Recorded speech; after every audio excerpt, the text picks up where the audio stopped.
மத்திய கிழக்கு பிராந்தியத்தில் நிலவி வரும் பதட்டங்கள் காரணமாக மசகு எண்ணெய் விலை ஒரு பீப்பாய் $150 எட்டினால் அது உலகளாவிய ரீதியில் பாரிய பொருளாதார வீழ்ச்சிக்கு வழிவகுக்கும் என உலகின் மிகப்பெரிய நிதி முகாமைத்துவ நிறுவனமான BlackRock தலைவர் லாரி ஃபிங்க் எச்சரித்துள்ளார்.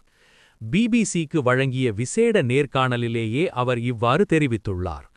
ஈரான் ஒரு அச்சுறுத்தலாக நீடித்து மசகு எண்ணெய் விலையை உயர்த்தும் நிலைப்பாட்டில் இருந்தால் அது உலகப் பொருளாதாரத்தில் ஆழமான தாக்கங்களை ஏற்படுத்தும் என அவர் சுட்டிக்காட்டியுள்ளார்.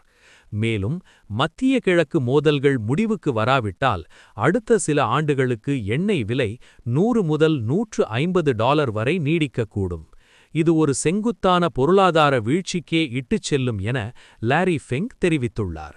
எனவே உலக பொருளாதாரத்தை பாதுகாக்க அமெரிக்கா, இஸ்ரேல் மற்றும் ஈரான் ஆகிய 3 நாடுகளும் மிக விரைவான போர் நிறுத்தத்திற்கு வரவேண்டும் எனவும் லாரி ஃபிங்க் அழைப்பு விடுத்துள்ளார்.